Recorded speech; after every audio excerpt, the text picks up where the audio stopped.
आप सभी का साहित्य अकादमी के कार्यक्रम में स्वागत है। आप सभी से अनुरोध है कृपया आप स्थान ग्रहण कर लें। आप सभी से अनुरोध है कृपया स्थान ग्रहण कर लें।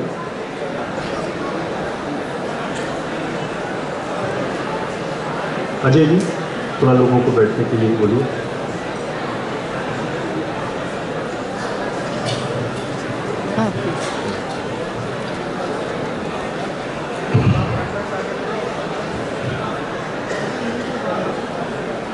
आज का ये कार्यक्रम आमने सामने, और इस कार्यक्रम में हमने बोडो और डोगरी भाषा के दो रचनाकारों को आमंत्रित किया है। हमारे बीच में प्रख्यात कवि, लेखक, नाटककार, आलोचक और अनुवादक पद्मश्री मोहन सिंह जी हैं। मैं बहुत ही आदर के साथ उन्हें आमंत्रित करता हूं, कृपया मंच पर पधारें। हमारे बीच में डोगरी भाषा की प्रख्यात कवयित्री रश्मि चौधरी जी हैं। मैं उनसे अनुरोध करता हूं कि कृपया मंच पर आएं। रश्मि जी।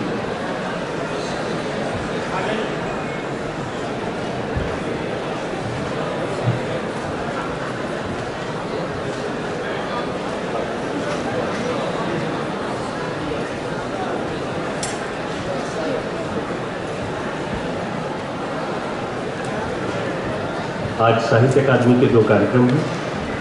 पहला आमने सामने और उसके बाद हिंदी कहानी पाठ का कार्यक्रम होगा।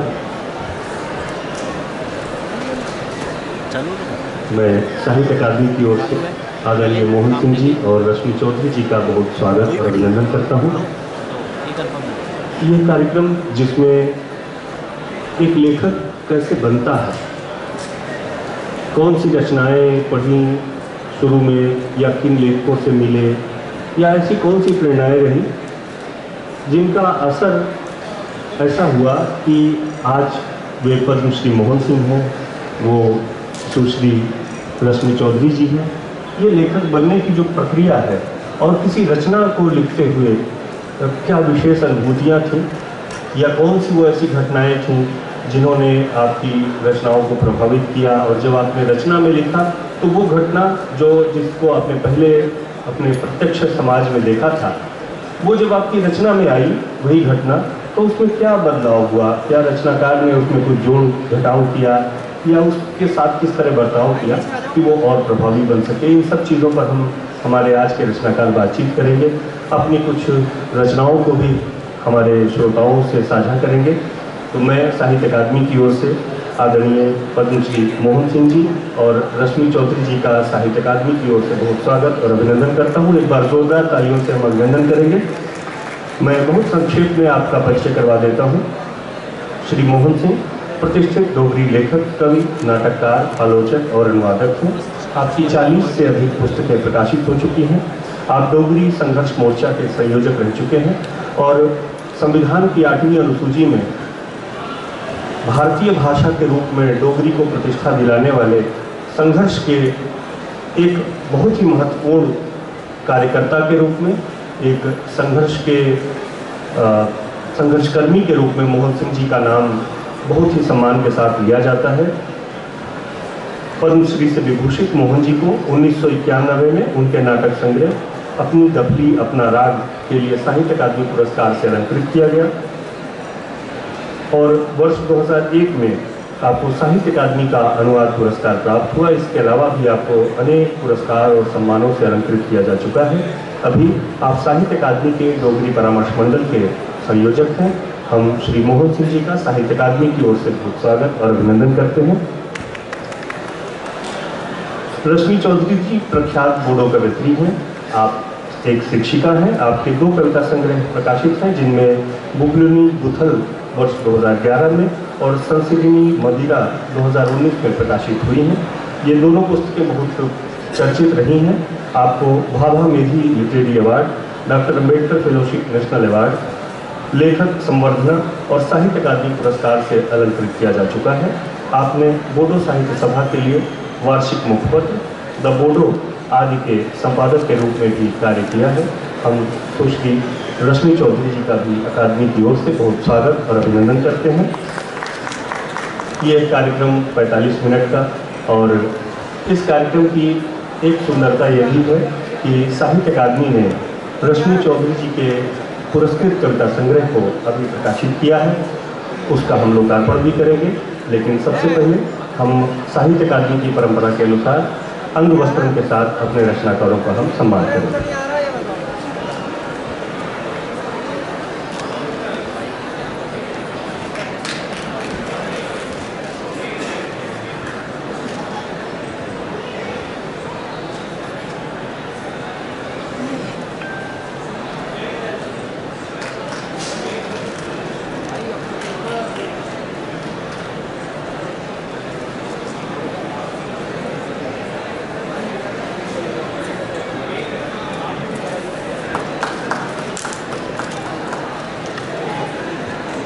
जैसा कि आप जानते हैं, साहित्य अकादमी 24 भारतीय भाषाओं में प्रतिष्ठित कृति को पुरस्कृत करती है और उसके बाद उस कृति को बाकी 23 भारतीय भाषाओं में अनुवाद करवा के प्रकाशित करती है। ये साहित्य अकादमी के मुख्य उद्देश्यों में है कि देश का श्रेष्ठ साहित्य अन्य भारतीय भाषाओं में पहुंच सके। उसी क्रम में हमने इस बोडो कविता संग्रह का हिंदी अनुवाद प्रकाशित किया है। हम रश्मि चौधरी जी को साहित्य अकादमी की ओर से बहुत शुभकामनाएं और बधाई देते हैं। और अब ये कार्यक्रम हम शुरू करते हैं।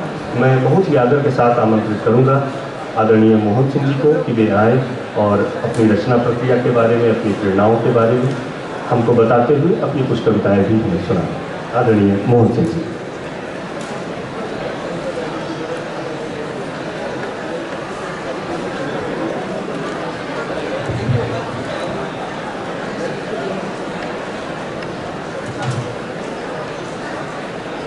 सबसे पहले तो मैं साहित्य अकादमी नई दिल्ली का बहुत आभारी हूँ कि इन्होंने मुझे आपके समक्ष आमने सामने फेस टू फेस कार्यक्रम में आने का एक अवसर प्रदान किया। मैं डोगरी भाषा में लिखता हूँ। डोगरी भाषा जम्मू कश्मीर के जम्मू खित्ते में, हिमाचल के लोअर हिमाचल कांगड़ा एरिया में और पंजाब के कुछ हिस्सों में बोली जाती है। और अक्सर हमारी ये शिकायत रहती है कि हमें पूरी तरह से साहित्य अकादमी से नहीं, ये शिकायत हम अपने राजनेताओं से करते हैं, दूसरे से करते हैं कि हमें पूरा जो हिस्सा है वो नहीं मिलता। खैर ये बातें बात की हैं। मैं जैसा कि मुझे हुक्म हुआ कि मैं लेखक कैसे बना। देखिए, सबसे पहली बात तो ये है कि मैं एक गांव का रहने वाला सीधा साधा व्यक्ति हूँ। वैसे तो हमारे सारे डुग्गर प्रदेश के लोग, हम बोलते हैं कि जो भोले वाले लोग हैं, सीधे साधे लोग हैं, राष्ट्र प्रेमी हैं और उसके लिए कुर्बान होने वाले हैं। तो मेरी कोई उस तरह की घर में ऐसी कोई बैकग्राउंड नहीं थी कि मेरे पिताजी, मेरे चाचा जी, मामा जी, फूफा जी या कोई और लेखन में कोई सक्रिय हैं। इसलिए ये एक मैं समझता हूँ कि मेरा बहुत बड़ा सौभाग्य है कि मुझे इस तरह का क्षेत्र अपने आप, ऐसा नहीं है कि मैंने जानबूझ के लिए चुना। मैं रंगमंच के लिए आकर्षित था बहुत, वो भी क्योंकि शहर में जब हम आए तो चकाचौंध थी, सिनेमा है, वो है, रंगमंच का मुझे पूरी तरह से वो भी ज्ञान नहीं था कि जहाँ आओ कुछ हो रहा है, रामलीला हो रही है। तो अंदर एक इच्छा जागी कि हम भी कुछ करके दिखाएं। और ये सारा का सारा खेल सिनेमा देख के शुरू हुआ। सिनेमा के बहुत इतने ये करते हैं, हम भी करें कुछ, लेकिन वहाँ अप्रोच नहीं थी रामलीला में। हमने कोई अपना स्थान बनाने की कोशिश की, छोटे मोटे रोल। तो वहाँ एक लड़के ने डोगरी की कविता को, जो बीच में अंतराल होता है, एक सीन हुआ, उसके बाद पर्दा ड्रॉप हुआ, सीन तैयार हो रहा है, बाहर कॉमिक सीन जैसे होते हैं उनको दिखाते हैं, हमारे वहाँ डोगरी में दिखाते हैं। तो वो कविता उसने पढ़ी तो मैं बहुत हैरान हुआ। मैंने उससे पूछा, भाई ये किसकी कविता है? तो कहता नहीं, हालांकि उसकी नहीं थी। एक हमारे बाद में मुझे पता चला बहुत बड़े हमारे शायर हुए हैं दिल्ली में, भाई पंत, वो उनकी बहुत पॉपुलर रज़म थी शहर कालो पैल गई, वो आज तक लोगों को याद है। जो पुरानी पीढ़ी के लोग हैं वो कंठस्थ है, उनको वो पता बोलते हैं, लेकिन उसने झूठ बोल के मेरे अंदर जो एक जगा दिया कि अगर ये लिख सकता है तो मैं क्यों नहीं लिख सकता। मैंने भी तुकबंदी वगैरह की तो अपने दोस्तों को सुनाई, और दोस्त तो मैं ही थे ना, उनको बहुत पसंद आई। उन्होंने कहा तूने तो बहुत कमाल कर दिया भाई। तो इस तरह से मेरा ये लेखकीय जो सफर था शुरू हुआ, लेकिन सही दिशा मुझे मिली जब मैं हमारे बहुत बड़े लेखक, बहुत बड़े कवि हैं जहीर सिंह मधुकर, जब मैं उनके संपर्क में आया। जब आदमी ढूंढता है, तलाश करता है कहाँ है कहाँ, मैंने उनको कहा। एक तो सौभाग्य मेरा ये भी था कि वो मेरे जिस गांव के वो थे, मैं भी उसी गांव का, तो मेरे पिताजी भी उनको जानते थे, आपस में उनकी बात होती रहती थी कभी कभार कि ये हमारे गांव का है और रेडियो में जाता है, वहाँ कुछ करता है। तो मैंने उनको पकड़ लिया, मैंने कहा मैं भी लिखता हूँ, सुनाओ। किसी दिन बाद में सुनेंगे, ऐसे वो मस्त आदमी थे, बहुत बड़े सेठ। तो उनके साथ जब संपर्क हुआ तो दूसरे लोगों के साथ भी हुआ। देखभाल भी बहुत बड़े गजलकार हमारे डोगरी के, उनसे संपर्क हुआ। प्रोफेसर रामनाथ शास्त्री, वो एक ऑर्गेनाइजेशन चला रहे थे डोगरी संस्था, उनके साथ संपर्क हुआ, और लोगों के साथ, मतलब पूरे परिवार के साथ धीरे धीरे संपर्क होने लगा। तो सही मानों में मैंने उनके साथ तो 3-4 साल उनके साथ सिर्फ खामोशी से चला हूँ मैं उनके साथ। कोई सवाल नहीं किया, कोई प्रश्न नहीं किया उनको कि आप कहाँ जा रहे हैं, क्यों जा रहे हैं, क्या लिख रहे हैं, क्या नहीं लिख रहे थे, और मुझे क्यों बुलाया है, और मेरी आप बात क्यों नहीं सुन रहे। मैंने कोई प्रश्न नहीं किया। उन्होंने कहा शाम को अब जाओ, हम चले गए। उन्होंने कहा कल आना, हम पहुँच गए। 3-4 साल मैं लगातार उनके साथ रहा हूँ और उनको वाच किया है, देखा है, उनको सुना है, खुद नहीं सुना है, उनको सुना है और लोगों को सुना है। मुशायरे जो होते थे, गोष्ठियाँ जो होती थी, उनमें गया हूँ। तो सही मानों में मुझे रास्ता वहाँ से मिला, और मुझे ये भी रास्ता मिला कि मुझे क्या करना चाहिए। लिखना है तो क्या लिखना है, क्यों लिखना है, किस लिए लिखना है, ये सारी बातें जो हैं तब।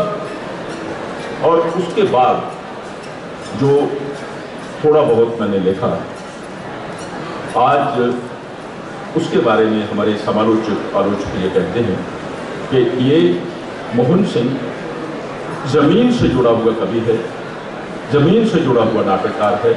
इसकी भाषा बहुत सरल है, आम समझ में आती है, और मसले जो भी ये उठाता है वो बिल्कुल आम लोगों के हैं।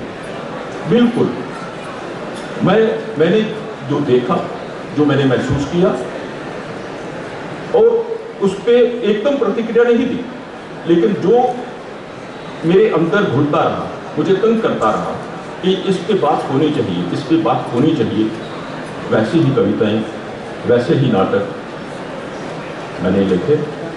और यूँ कहें कि लिखे नहीं, वो हो गए, और लोगों ने पसंद किए, लोगों ने पसंद किए, और मान सम्मान भी बहुत मिला। आप देख लीजिए 91, आज से कितनी देर पहले साहित्य अकादमी का पुरस्कार नाटकों में मिला। आज इस जगह आके लोगों ने ये भी समझा कि हाँ, इसको ये बहुत घूमा है, बहुत इसने। देखिए, 2 बातें हैं। लेखक होना कोई व्यवसाय नहीं है, ये पैसे कमाने का धंधा नहीं है। हमें जो शिक्षा मिली, हमें तो यही मिली कि ये पैसे कमाने वाला धंधा नहीं है। यहाँ पैसे गंवाए जाते हैं, कमाए नहीं जाते। तो हमने वैसा ही किया, वैसे ही तरह से जो जी में आया। मैं उस पक्ष में नहीं हूं कि आप अवामी कवि होना पसंद करते हैं कि दरबारी कवि होना पसंद करते हैं। मैंने अवामी कवि होना ज़्यादा पसंद किया, दरबारी कवि होना नहीं पसंद किया। अपनी अपनी इच्छा है, जो दरबारी होना चाहे वो दरबारी हो जाए, लेकिन आवाम के अंदर रहना, आवाम के अंदर सुनना, उसे और उसके साथ अपने आप को जोड़ना, उसके दुख को समझना और उसके दुख को अपना दुख समझ के फिर आप जब बात करते हैं वो दूसरी तरह की बात होती है। मैं ये सारी, क्योंकि समय बहुत कम है और बातें बहुत ज़्यादा हैं, इसलिए मैं उनमें ना जाके थोड़ा थोड़ा इस तरह की बात ही करता हूँ। देखिए, एक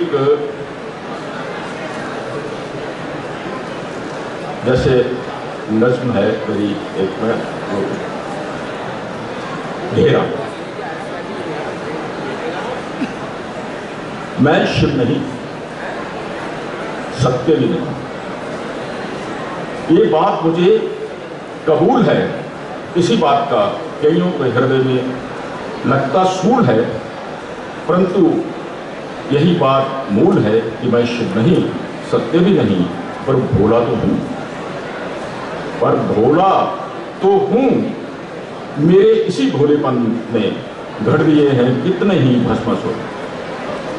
मेरे इसी भोलेपन में घड़ दिए हैं कितने ही भस्मासुर, दे देकर वरदान अब मुश्किल में फंसी है मेरी जान।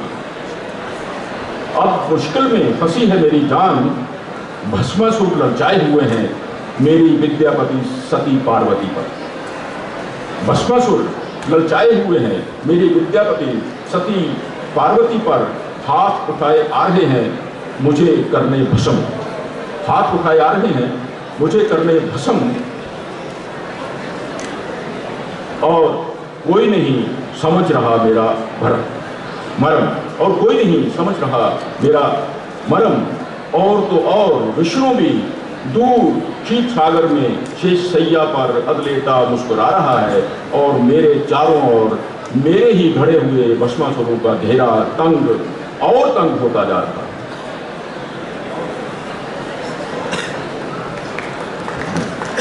ताली बजाए ना भी बजाए कोई बात नहीं है क्योंकि आज वो रवायत रही नहीं है, मुशायरों की रवायत रही नहीं है। मुशायरे का एक अपना चलन, हमने वो मुशायरे देखे कि पढ़ने वाला जो पढ़ रहा है, अगर उसकी कोई बात पसंद आ जाए, उसका कोई शेर पसंद आ जाए, तो अवाम उसे बार बार सुनने के लिए इसरार करते थे कि हाँ वो हो सकता है अपने पूरे उस समय में एक ही शेर सुना पाए, क्योंकि अगला शेर उसको पढ़ने ही नहीं देते थे। लोग इतने ज़्यादा उत्सुक होते थे, मुशायरे 12-12 बजे तक मुशायरे चलते हुए हमने देखे हैं। तो मैं ये बात कर रहा था कि ये बिल्कुल मेरी सादा किस्म की नज़में हैं, मैं इसी तरह से का लिखता हूँ। पिछले कुछ ये कविताएँ जो ऐसी हैं जो हिंदी में बहुत कम, एक और हमारी समस्या है कि डोगरी जैसी भाषा जो है, इसमें जो लिखा जा रहा है, या और ऐसी जो भाषाएं हैं उनमें जो लिखा जा रहा है, जब तक उनको अनुवाद के माध्यम से दूसरी भाषाओं में नहीं लाया जाएगा, तो आप कैसे समझेंगे कि डोगरी में क्या लिखा जाए। मैंने जिनके नाम लिए, पद्मा सचदेव वाहिद एक ऐसी कविता रही हैं जिन्होंने अपनी खुद ट्रांसलेट करके हिंदी में अंग्रेजी में छुपवाई है, और आप उन्हीं को जानते हैं डोगरी में आप जहीर सिंह मधुकर को नहीं जानते, क्योंकि उनकी कविता ट्रांसलेट होकर आपके पास पहुंची नहीं। आप वेदपाल दीप को नहीं जानते, और उन बड़े बड़े शायरों को नहीं जानते, तो मुझे कैसे जानेंगे, मैं तो उनके चरणों की धूल हूँ।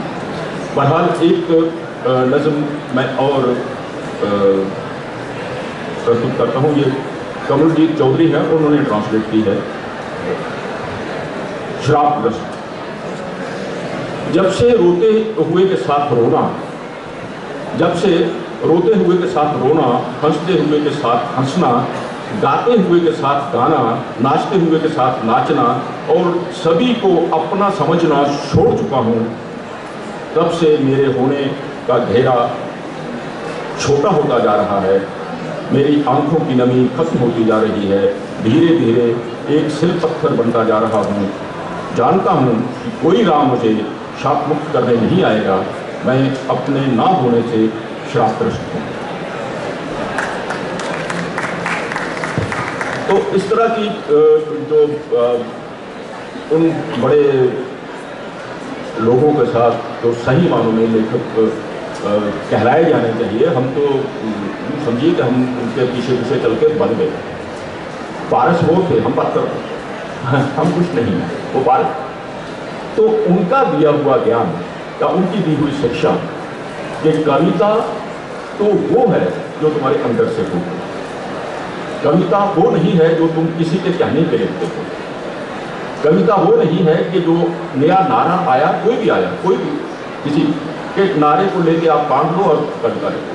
हो सकता है नारा भी बहुत बढ़िया हो और आप तक वो बात पहले ना पहुंची हो या आपको उसका एहसास ही ना हुआ हो कि ये कितना इम्पोर्टेंट है, कितना महत्वपूर्ण है, तो तब अगर आप उस पर भी बात करते हैं तो एक बात बनती है। लेकिन अगर सिर्फ आप पब्लिक में रहने के लिए या दरबार में रहने के लिए अपनी कविता या रेडियो में जाने के लिए या और किसी जगह का अपने ऐसा करने के लिए करते हैं, तो इसका मतलब ये है कि आप अपनी कला का उपयोग नहीं कर रहे, दुरुपयोग कर रहे हैं। उसे दुरुपयोग ना किया जाए, मैंने ये कोशिश की है कि अपने हिसाब से लिखूं। जैसे आजकल की जो मानसिकता क्या हो गई है, मैं एक नज़्म आपकी, जब आप कहेंगे मैं रुक जाऊंगी, जब आप कहेंगे माँ के मरने पर,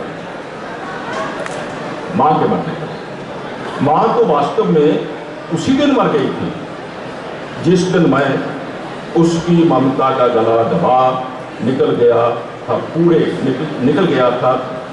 करने चौक। माँ तो वास्तव में उसी दिन मर गई थी जिस दिन मैं उसकी ममता का गला दबा निकल गया था पूरे करने चौक, और फिर मुड़कर देखा नहीं था उसकी ओर, और फिर मुड़कर देखा नहीं था उसकी ओर।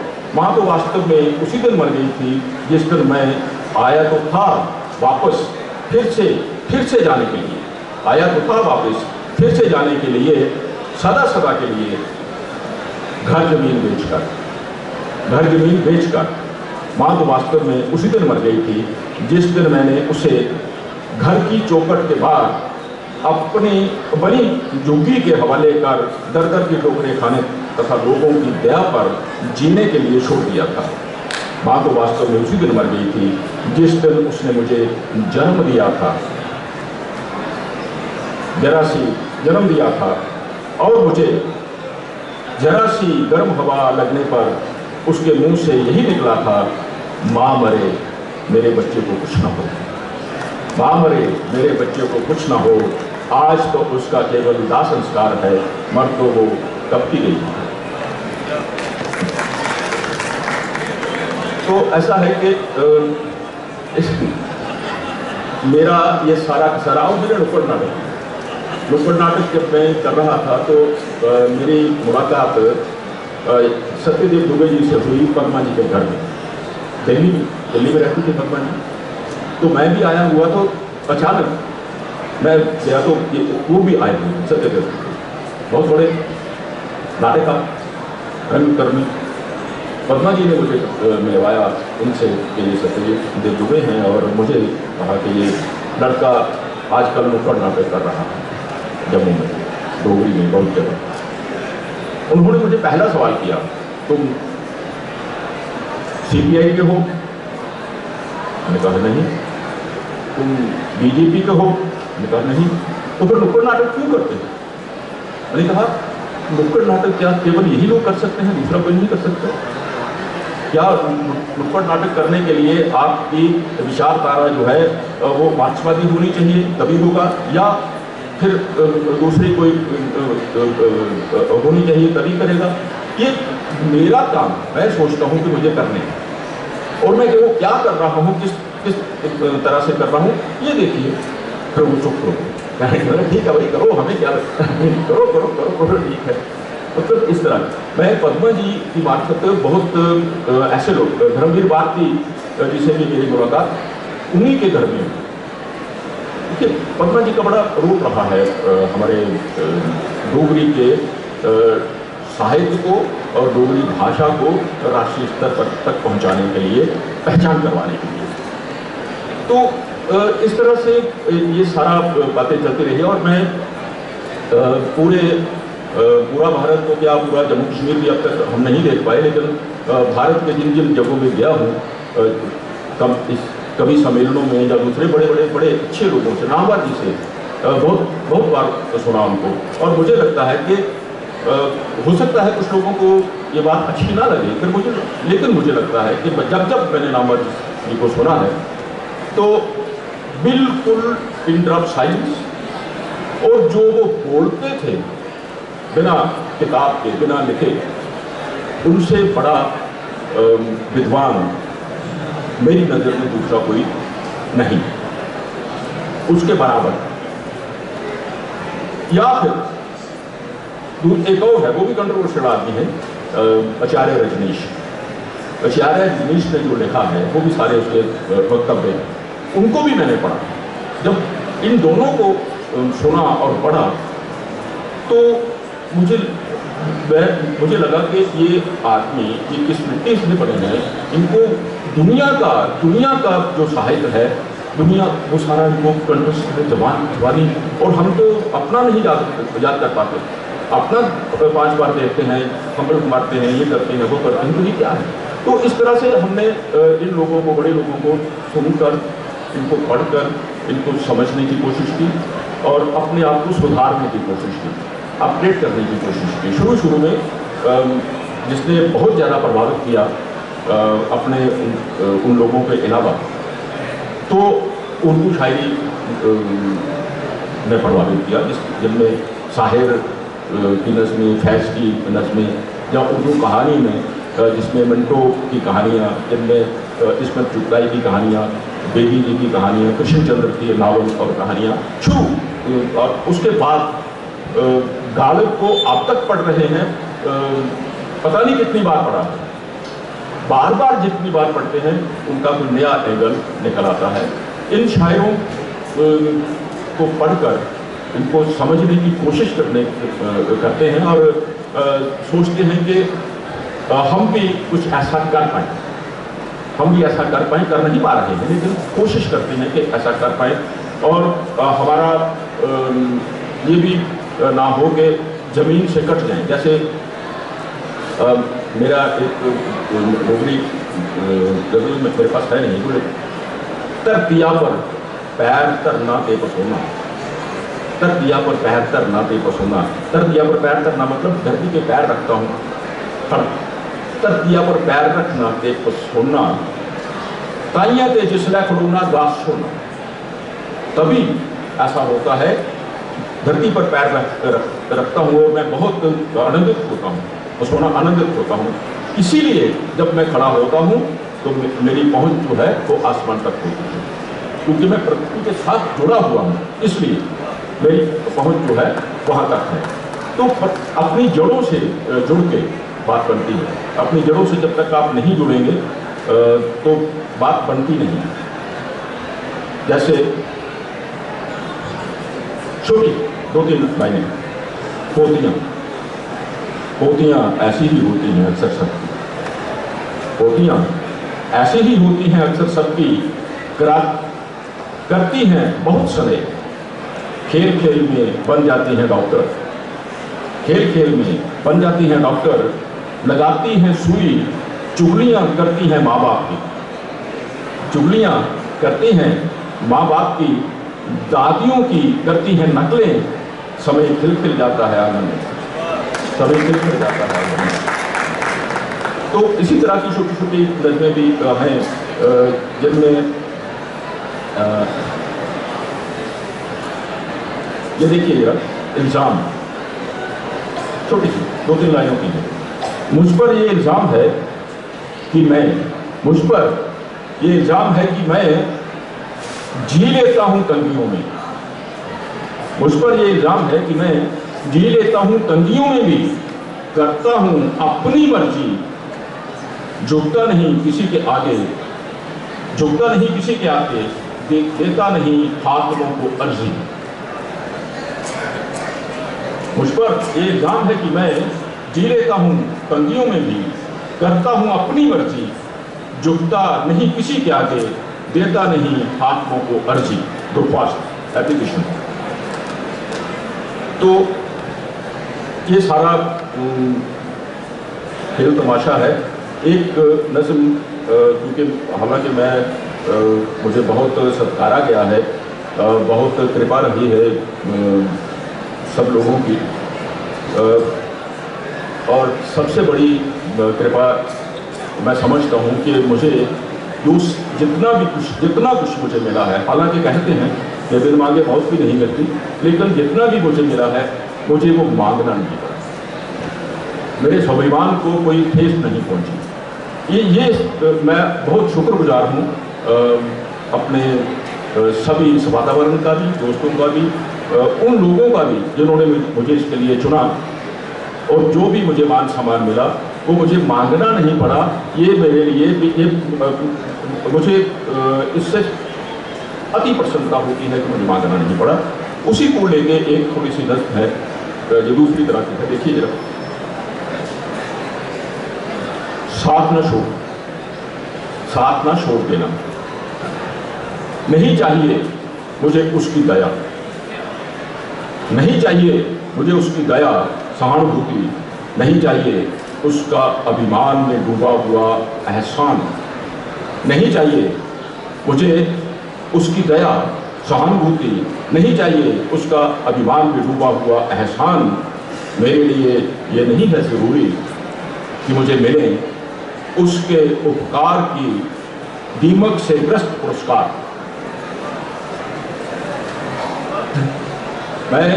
मेरे लिए ये जरूरी नहीं कि मुझे मिले उसके उपकार की दीमक से ग्रस्त पुरस्कार, जिससे झांकती रहे उसकी कुटिल मुस्कान, जिससे झांकती रहे उसकी कुटिल मुस्कान, किए गए एहसान और मेरी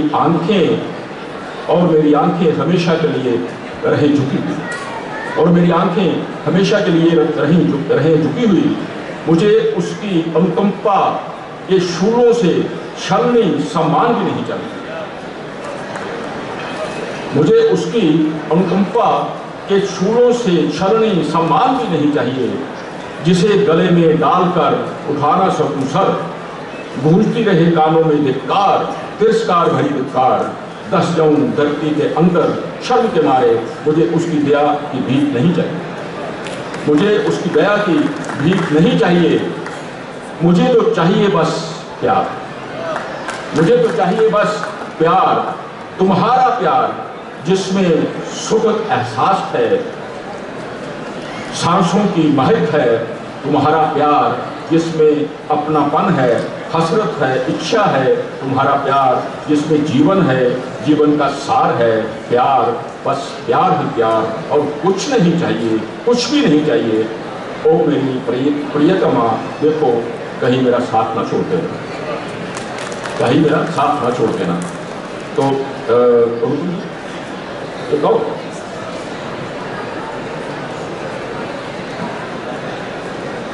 तो इसी तरह की, क्योंकि मेरे पास देखिए मैंने पहले जैसे कहा ना कि हमारे पास कोई जैसे निष्ठावान और पूरी लगन से काम करने वाले अनुवादक नहीं हैं। तो कभी कभार ये खुद या कभी कभार किसी ने कोई एक दो नज़म कर दी, तो इसलिए जो कई बार हम सुनाना चाहते हैं वो अनुदित नहीं हुआ होता, तो रह जाती है बात। इसलिए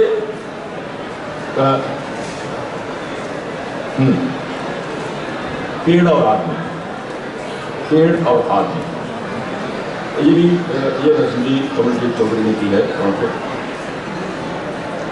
जरूरी नहीं कि जो बीज आप बोते हैं वो अंकुरित हो ही, जरूरी नहीं कि जो बीज आप बोते हैं वो अंकुरित हो ही, पेड़ बनकर लहराए ही, फल दे ही, वो फल रहित भी हो सकता है, वो फल रहित भी हो सकता है, या उसका कोई दूसरा आदमी या उस पर कोई दूसरा आदमी अपना कब्जा भी जमा सकता है, या उस पर कोई दूसरा आदमी अपना कब्जा भी जमा सकता है। फिर पेड़ तो पेड़ ही है, क्या वो बोल सकता है कि मैं किसका हूं? फिर उसका क्या दोष? अब आदमी ही कहाँ बोलता है कि मैं किसका हूं, किसके कारण हूं? अब आदमी ही कहाँ बोलता है कि मैं किसका हूं, किसके कारण हूं?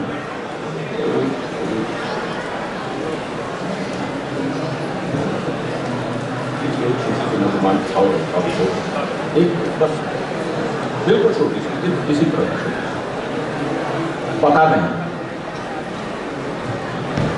नहीं, मुझे नहीं पता कि मेरे देश का कौन सा राजा, मुझे नहीं पता कि मेरे देश का कौन सा राजा कब पैदा हुआ। मुझे नहीं पता कि मेरे देश का कौन सा राजा कब पैदा हुआ। मुझे ये भी नहीं पता कब वो कितने वर्ष का हुआ और उसने क्या क्या किया। मुझे कुछ पता नहीं। मुझे उसके चरित्र, चाल चलन, प्रेम प्रसंग, घर परिवार तथा बाकी आचार विचार, कार विहार के बारे में भी कुछ पता नहीं। मुझे तो बस इतना पता है कि हर युग में तरस गए हैं काम को मेरे हाथ। मुझे तो इतना पता है कि हर युग में तरस गए हैं काम को मेरे हाथ। पैरों की पहुंच रह गई है घर की चारदीवारी के भीतर सिमट कर, फिसलती जाती है मेरे हाथ से मेरी रोटी। कानों में डलता जाता है खौलता सिक्का, जीभ को मार गया है लटका और आंख अब देखना ही कुछ नहीं चाहती, देखना ही कुछ नहीं चाहती। बहुत बहुत शुक्रिया, बहुत बहुत शुक्रिया।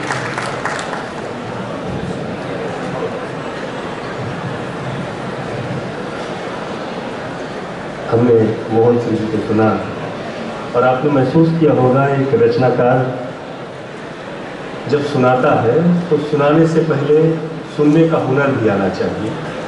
और कितनी विनम्रता से मोहन सिंह जी ने अपनी पूरी परंपरा को याद किया, केहर सिंह मधुकर को याद किया, दीनू भाई पंत को याद किया, पद्मा सचदेव जी को याद किया। और निश्चित तौर पे पद्मा सचदेव जी ने डोगरी को भारतीय भाषा में प्रतिष्ठा दिलाने में जो उनका महत्व है वो अविस्मरणीय है। साहित्य अकादमी का पहला पुरस्कार भी डोगरी भाषा के लिए पद्मा जी को मिला था।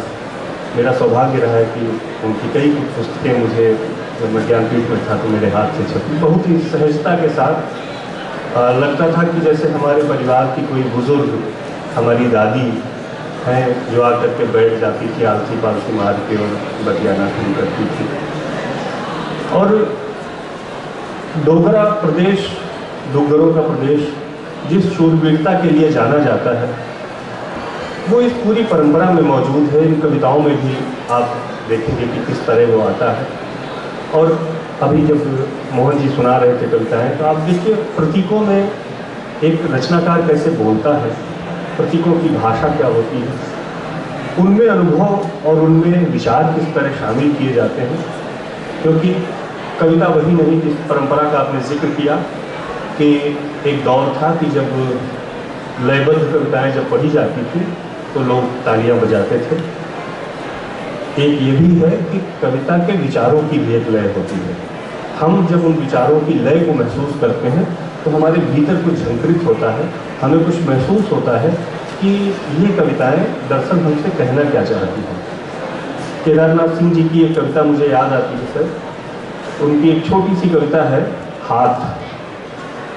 उसके हाथ को अपने हाथ में लेते हुए मैंने सोचा, उसके हाथ को अपने हाथ में लेते हुए मैंने सोचा दुनिया को हाथ की तरह गर्म और सुंदर होना चाहिए। आप देखिए, आप इसको कविता को दोनों ही अर्थों में समझ सकते हैं। एक जो भी आपने कहा मुझे प्रेम चाहिए, हर रचनाकार और हर मनुष्य का जो सबसे बड़ा स्वप्न है, जो इच्छा है, अपेक्षा है, वो प्रेम है। और साहित्य का भी सबसे बड़ा गुण अगर कोई है तो वो प्रेम है। वो सबके हित की बात करता है, इसीलिए वो साहित्य है जो सभी के हित की कामना करता है, सभी के हित की रक्षा करने के लिए कोशिश करता है। ये कविता जब आप महसूस करें, पूरी उर्दू कविता जिसमें प्रेमिका के हाथों को इतना ठंडा बताया गया है कि बर्फ और मृत्यु जैसे ठंड है, यहाँ पे ये कवि हमारे नए समय का कवि केदारनाथ सिंह कहता है, उसके हाथ को अपने हाथों में लेते हुए मैंने सोचा कि दुनिया को हाथ की तरह गर्म, ये गर्म हाथ किसके हैं? ये गर्म हाथ उनके हैं जो मेहनत करते हैं, श्रम करने वाले लोगों का हाथ है, इसलिए वो गर्म है। और जो ये हाथ हैं वो तो टेढ़े मेढ़े खुरदरे से फटे ऐसे होते हैं।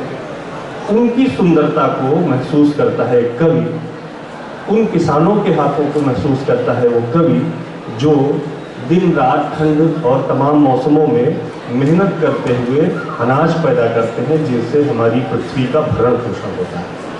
ये प्रेम, और इस प्रेम, इस धरती और इस संवेदना से जब रचनाकार जोड़ता है तो मोहन सिंह जैसा रचनाकार बनता है। एक बार जोरदार तालियों से उनका अभिनंदन करेंगे। और अब मैं आमंत्रित करूंगा रश्मि चौधरी जी को कि वे आए और अपनी रचना प्रक्रिया के बारे में बताएं। आदरणीय रश्मि चौधरी।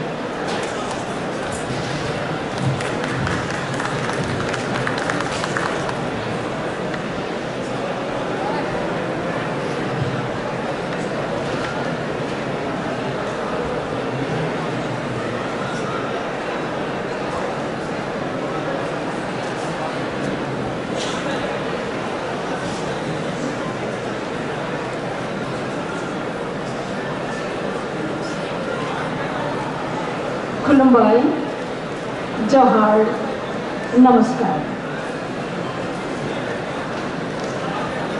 मैं आज बहुत डर लगता है, बहुत डर लगा है, क्योंकि इतनी बड़ी मंच में मुझे साहित्य अकादमी ने जो बोलने का मौका दिया है, उसके लिए साहित्य अकादमी को मेरी तरफ से बहुत बहुत धन्यवाद। मैं इसलिए डर लगता है कि मैं इंग्लिश में भी नहीं बोल सकता अच्छे से, हिंदी में भी अच्छे से नहीं बोल सकता। मेरे लिए मंच में भाषण देना, बात कहना बहुत मुश्किल है, क्योंकि पहले से मैं इस मंच पर बात नहीं किया। जो मैं 2022 में साहित्य अकादमी अवार्ड मिला था, इसके बाद ही मैं मंच में बात बोलने की कोशिश किया। इसलिए मैं क्षमा प्रार्थना कि मैं लिख कर लाया हूँ, इसका ही मैं आप लोगों को सुनाऊंगी। मैं रश्मि चौधरी, एक बोडो कवयित्री। मैं आसाम के एक छोटे से बोडो भाषी इलाका से हूँ।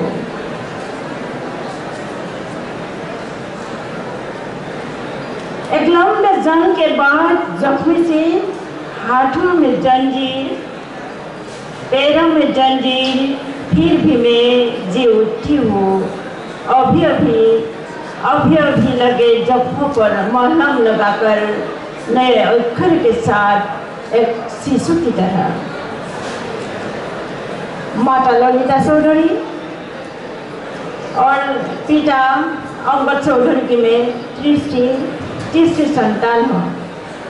यह 1974 की बात है, जब मेरे गरीब पिताजी एक हिंदी शिक्षक, एक समाज सेवक और रोमन लिपि के एक क्रांतिकारी थी।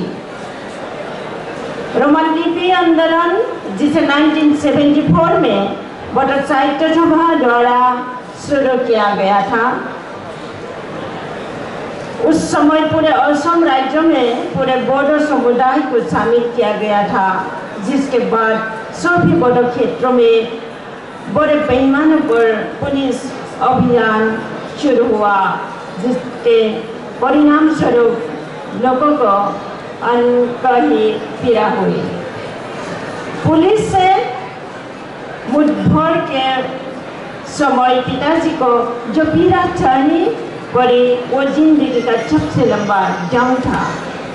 जैसे कि यह पर्याप्त नहीं था, 1985 में वे बीमारी के कारण अपंग हो गए और चिकित्सा व अवसर न मिलने के कारण 1985 से 2021 तक जब उन्होंने आखिरी सांस ली, पूरे 36 वर्ष तक वे उसी अवस्था में रहे। ऐसे 36 वर्ष तक वो बिस्तर में रहे और गुजर गया। इसी दौरान हमारे पास ना तो रहने के लिए अच्छा घर, ना खाने के लिए चावल, ना ही पहनने के लिए अच्छे कपड़े होते थे। पिताजी के इस हालत के वजह से हम तीनों बच्चों के सपने भी अधूरा रह गए। शिक्षा के क्षेत्र में आगे न बढ़ पाने का भी यह बहुत कारण था, इसलिए हमें बड़ा डिग्री नहीं ले पाया, अच्छे काम नहीं कर पाया। तो भी आज मैं इस मंच पर हूँ, मेरे लिए यही बहुत है। समय बीतता गया, गरीबी और अकाल भी जीवन में बढ़ता गया। जिंदगी में कुछ फैसले अपने बस के नहीं होते और आपके निर्णय लेने से पहले सब कुछ तय हो जाता है। एक दिन अचानक मेरी शादी भी हो गई। इसी फैसले ने मुझे मेरे जिंदगी के एक नए पड़ाव पर लाकर खड़ा कर दिया था। कुछ अकथनीय परिस्थितियों के कारण एक पत्नी, एक बहू और एक माँ बनकर ही रह गया। पिछले कोई वर्षों से एक औरत बनकर जिस दुनिया में मैं लड़ रही थी, इसे एक औरत ही समझ सकती है। एक्चुअली औरत का जीना कितना मुश्किल है। जीवन की कुछ समस्या और पिताजी से प्रेरित हो के 2006 से ही मैंने जिंदगी के कुछ लम्हे कलम उठाकर कसक अक्षर के साझा करना शुरू किया। एक्चुअली मैं 2006 से ही लिखने को शुरू किया था, जब मैं दुनिया का अंधकार के रूप में देखा था। शायद मेरे जीवन के अनुभवों ने ही मेरे कलम को नारीवाद के कविताएं लिखने पर आकर्षित किया। इन्हीं कविताओं ने मुझे साहित्य अकादमी से रूबरू किया था। इसी सम्मानीय संस्था द्वारा आयोजित किए गए कोई कार्यक्रम में मैं एक बड़े कवयित्री के रूप में मैं भाग ले चुकी हूँ और इससे मेरा भारतवर्ष के कोई बड़े बड़े लेखकों के साथ मुलाकात और पहचान हुई और प्रेरणा भी मिली और आज मैं इस मुकाम पर हूँ। पर मैंने कभी किसी लेखक एवं कवियों का लेखन नहीं पढ़ा। इसके लिए मैं तो ही दिल से क्षमा प्रार्थी हूँ। समय और हालात इसकी एक वजह है।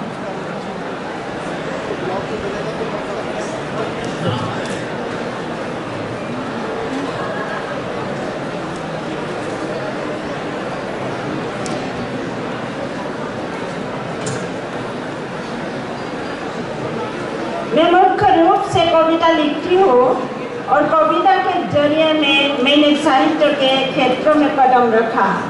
मैं अक्सर अनुवाद और संपादक के तौर पर भी काम करती हूँ। अपनी कविताओं के जरिए मैं अक्सर ग्रामीण इलाका में महिलाओं पर होने वाले अत्याचारों, नफरत, दुख और गुस्से को जाहिर करती हूँ, जिन्हें अक्सर दबा दिया जाता है और कभी सामने नहीं लाया जाता। मैं महिलाओं के दयालु स्वभाव के बारे में भी लिखती हूँ, जिसका अवसर पितृसत्तात्मक समाज द्वारा फायदा उठाया जाता है और उससे कंट्रोल किया जाता है। विलंब समय से महिलाओं नारीवाद जीवन के प्रवाह, प्रेरणा, इच्छाओं, विचारों और अलग अलग स्थितियों और भावनाओं के बारे में लिख रही हूँ। ऐसा ही मेरा जीवन सेट कराया है और आज इस मुकाम तक आया हूँ। मैं कुछ कविता सुनाना चाहती हूँ जो इसके पहले मैं अपनी बोडो लैंग्वेज से सुनाना चाहता हूँ। कविता का शीर्षक दरबार। बियो गोसो गोनां गोसोनि मानसि नङा। बियो गोसो गोनां गोसोनि मानसि नङा। आं जायखौ फासि होना आं जायखौ मानसि होनना सानदोंमोन, गोरबो होना अनदोंमोन, मावै दाङै जाहोदोंमोन, गुबैयाव बियो बिनि मोनथायानो नङा। सोरांनायनिफ्राय हर थौजासिम खुथुर खाथार नखरनि आरो बायजोनि गथ' सामलायनायनिफ्राय बिमा बिफा, संनाय खावनाय नाहा मैहा, आबादथिलि मिल मावै मावै सानसे थोलो बारहोना हरनि खथायाव जेब्ला हाबो अब्लाबो बियो अननायनि फंसे सोदोब जथाय हाया।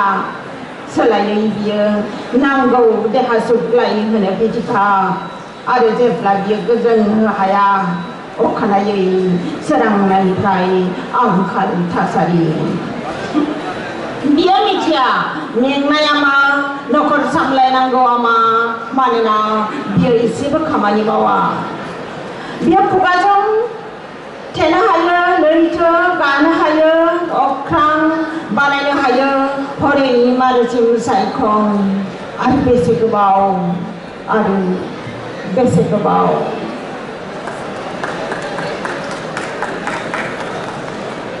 अंगार। एक लंबी बहस के बाद मैंने खुद को खोया, जैसे पूरा दिन और पूरी रात जलने के बाद मेरे हाथों में एक मुट्ठी अंगार और मानो जैसे एक वीरान शून्यता। और एक लंबी बहस के बाद मैंने खुद को जाना कि मैं कितनी गलत हूँ। जन्म लेना और जीना मानो हर कदम दीवारें काटे और छीना। यह बिखरे पड़े हैं सब कुछ। कभी कभी अपने आप को खोजने में भी यह पता नहीं लगता कि कहाँ हूँ मैं, किसके साथ हूँ मैं। वक्त से ये पूछता कि वो पहले फांसी पर लटका देता, मिट्टी में दफना देता था तो जला देता। एक व्यर्थ जीवन सिर्फ एक पहचान के लिए, एक मुट्ठी अंगार सिर्फ एक पहचान के लिए, एक मुट्ठी अंगार। नेक्स्ट कविता अकेली। स्त्रियों का नाम ही कलंक और गुनाह है। स्त्रियों का नाम ही कलंक और गुनाह है, इसलिए वो काटा हटा कर अकेले ही चल पड़ता है अपने राहों पर।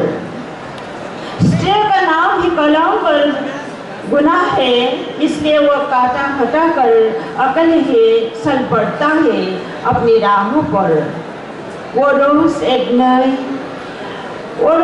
नए जंग के मैदानों में अकेले उतरता है, चाहे अंजाम मौत हो या फिर इम्तिहान, कीमत हो गया श्रद्धा। लेना और देना सबके नसीब में, सब कुछ खोकर शून्य में विलीन हो जाता है, जैसे जन्म और मृत्यु भी एकाकी ही तो है। और तुम उस सच्चाई को कब स्वीकार करोगे? पर तुम उस सच्चाई को कब स्वीकार करोगे?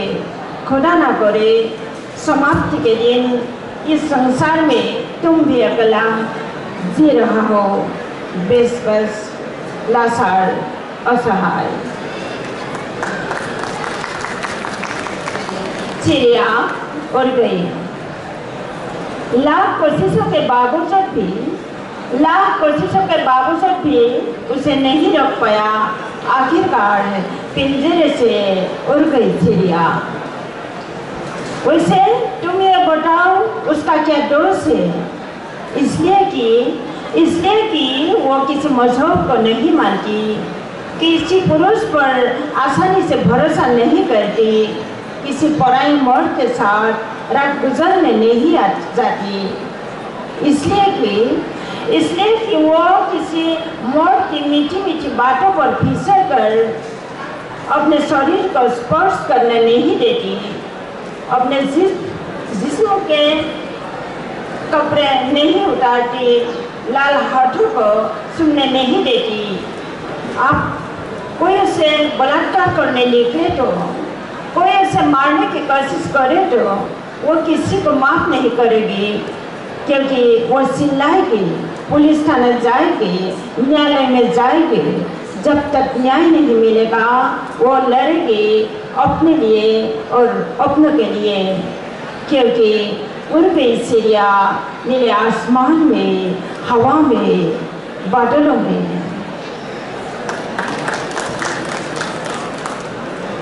नेक्स्ट, जीवन। मैं बार बार लिखती हूँ कविता, मैं बार बार लिखती हूँ कविता, कभी तुमसे रूठ कर, कभी खोए हुए प्रेम को खोज में मैं अकेले निकल पड़ती हूँ इधर उधर। लिख लिख कर मैं एकांत में गाती हूँ इस कविता से हजारों दास्तान। लिख लिख कर मैं एकांत में गाती हूँ इस कविता से हजारों दास्तान। कभी मैं गा कर रो पड़ती हूँ, रो रो कर हंस पड़ती हूँ, कभी हंस हंस कर मर जाती हूँ, और कभी कभी बार बार मर कर भी मैं फिर से जिंदा हो जाती हूँ। और मैं अपने लिए दुनिया के किसी भी कोने में थोड़ी सी जगह बना लेती हूँ, थोड़ी सी जगह बना लेती हूँ। इसी तरह मैं कविता लिखती आई। जब मैं कविता पढ़ने को बाहर में आता हूँ, कुछ प्रोग्राम में जाता हूँ, किसी लोगों ने मुझसे इंसल्ट किया, इंसल्ट करता है, कब कि वो कवियत्री है उसको ही बार बार बुला लेता है।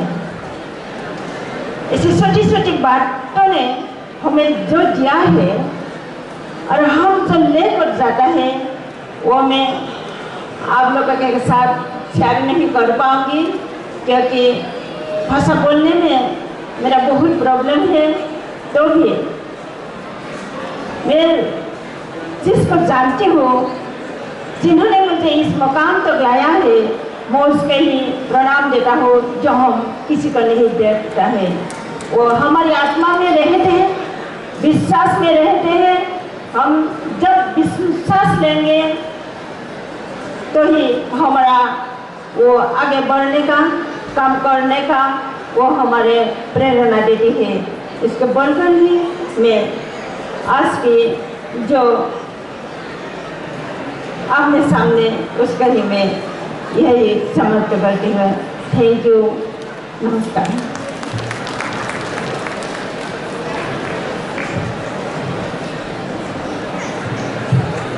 बहुत धन्यवाद रश्मि चौधरी जी।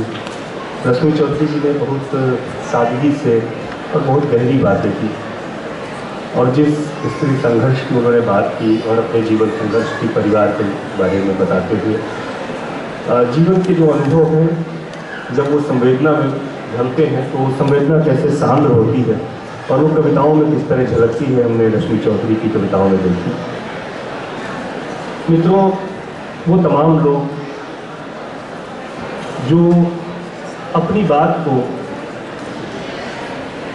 कह नहीं पाते हैं, अपने दुख को व्यक्त नहीं कर पाते हैं, अपनी पीड़ा को, अपने संघर्ष को, उन सभी की पीड़ा को व्यक्त करने के लिए जो भाषा देता है, जो उनका प्रवक्ता बन के आता है, जो उस जनता का प्रवक्ता बनता है, वो होते हैं साहित्यकार, वो होते हैं कलाकार। और हमने देखा कि आज हमारे दोनों ही रचनाकारों ने, मोहन सिंह जी ने और रश्मि चौधरी जी ने, जिस आवाम की बात की, जिस स्त्री संवेदना आधी दुनिया की बात की, वो उन्हीं सबको अपनी आवाज़ दे रहे थे।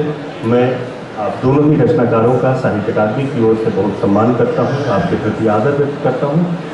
और आपने एक चीज़ महसूस की होगी कि जब रश्मि जी ने अपनी मूल बोडो भाषा में अपनी रचना का पाठ किया तो हमारी भाषाओं के सौंदर्य क्या कितना अच्छा है उसको जब हम सुन रहे थे, उस स्वाद को महसूस कर रहे थे। और अपनी भाषा में जब रचनाकार सोचता और लिखता है और उसका पाठ करता है तो उसमें एक अलग सी ताकत भी हम महसूस कर पाते हैं। हम बहुत आदर व्यक्त करते हैं रश्मि जी के प्रति भी और आदरणीय मोहन सिंह जी के प्रति भी। ये कार्यक्रम यहाँ संपन्न होता है। आप सब के लिए बहुत बहुत धन्यवाद। और मित्रों, अगला कार्यक्रम हम हिंदी कहानी पाठ का बस तुरंत ही शुरू करेंगे। 2 मिनट का आप हमें समझ लें। आप सबके प्रति हम आदर व्यक्त करते हैं, आदरणीय मोहन सिंह जी के प्रति और रश्मि चौधरी जी के प्रति। एक बार जोरदार तालियों से हम उनका अभिनंदन करेंगे। बहुत बहुत धन्यवाद। नमस्कार।